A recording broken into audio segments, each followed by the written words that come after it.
Welcome back, fast food fans. Today, we're diving into the golden age of American fast food, the 1960s. This was when chains were young, experimental, and willing to try anything, from bizarre burger experiments to regional treasures that vanished. Let's explore 25 forgotten fast food items that defined the decade but disappeared from menus forever. Let's start with perhaps the strangest idea McDonald's ever had. The Hula Burger. Created in 1962 for Catholics who couldn't eat meat on Fridays, this featured a grilled pineapple slice and cheese on a bun. No meat, just pineapple and cheese. It competed directly with the Filet-O-Fish and lost spectacularly. Ray Kroc himself promoted it, but one bite probably explained why it failed.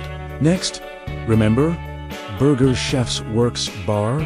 Decades before Subway popularized customization, Burger Chef pioneered the concept in 1968. Customers could build their own burgers with unlimited toppings at a self-service It was revolutionary, but it vanished when the chain folded in the 1980s. Then there was McDonald's Triple Ripple Ice Cream. Soft-serve perfection, featuring chocolate, vanilla, and strawberry swirled together. It looked beautiful and tasted amazing. The problem, the machines were a nightmare. They constantly broke down and slowed service. So McDonald's quietly discontinued it. Did you know KFC used to sell corn on the cob? Throughout the 60s, fresh corn was boiled, buttered, and served hot alongside buckets of chicken.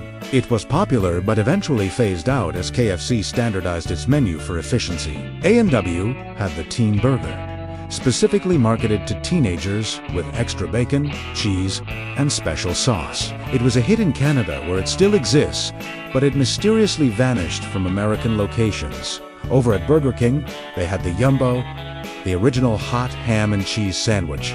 Introduced in the late 60s, just grilled ham with melted cheese on a bun. Simple, delicious, and popular. It was discontinued in the 70s, briefly returned in 2014, and then vanished again. Before the Slurpee dominated frozen drinks, Dairy Queen had Mr. Misty. This frozen slush came in wild artificial colors like cherry red and grape purple. Pure sugar, pure artificial flavoring, and absolutely perfect for a hot summer day. In test markets, McDonald's experimented with onion nuggets. These deep-fried onion chunks were surprisingly good crispy outside, sweet inside, but they never went national. Maybe onion rings would have been a better idea. Howard Johnson's wasn't just famous for ice cream. Their Frankfurts, which were basically fancy hot dogs, were legendary, served in those iconic orange-roofed restaurants. These hot dogs represented American road trip culture. When Hojo's declined, so did their famous Franks.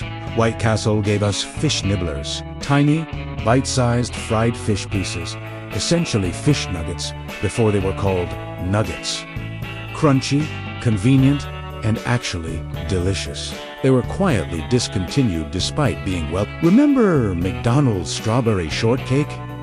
This wasn't some processed dessert. It had real cake layers, real strawberries, and real whipped cream. It was genuinely too good for fast food. The ingredients were perishable and expensive, so it had to go. Burger Chef's answer to the Big Mac was the Super Chef. A double-decker burger with special sauce, lettuce, cheese, and all the fixings. For a while, Burger Chef was McDonald's biggest competitor, but when the company folded, the Super Chef went with it. Perhaps the most 60s item on this list is Taco Bell's Bell Beef. Introduced in 1962, it was taco meat, lettuce, and cheese on a hamburger bun. Why? Because Americans were intimidated by actual tacos. Hard to believe now, but once we embraced the taco shell, the bell beefer became obsolete. McDonald's still sells apple pies, but the original 1960s version was different. It was deep-fried, not baked. The crust was crispy and bubbling hot, with a dangerously molten filling. They switched to baked pies in the 90s for health reasons, but old-timers still mourn that fried perfection. When Long John Silver's opened in 1969, they served fish and chips proper, British style, wrapped in newspaper-style paper with malt vinegar. The breading was simpler, and the fish quality was higher. Today's version is just not the same. Arby's launched in 1964 with an incredibly simple menu. The roast beef junior was small, cheap, basic, and popular. But as the menu expanded with market-fresh sandwiches and curly fries, this simple classic got buried. Before the McCafe, McDonald served real malted milkshakes, made with malt powder and real ice cream. They were thick and rich, just like a proper diner malt, but they were simplified to regular shakes for speed and efficiency.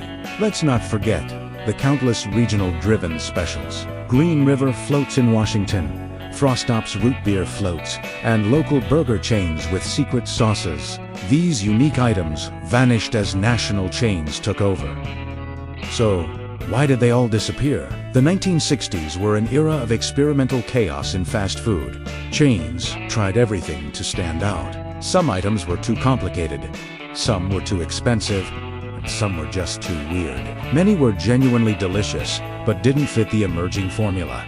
Simple, cheap, consistent, and fast. As corporations standardize their menus nationwide, these creative, regional, and risky items were systematically eliminated. Efficiency and profit margins killed creativity. The 1960s was the last time major chains regularly took wild risks on their menus.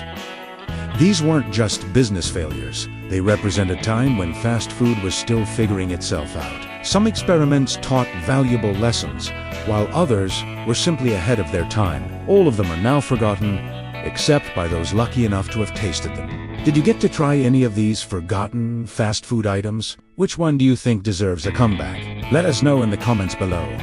We love hearing your stories. If you enjoyed this nostalgic journey, give this video a thumbs up. It really helps our channel grow. And do you, auntie, forget to subscribe and hit that notification bell so you never miss our next exploration of American food history. Thanks for watching, and we'll see you in the next video.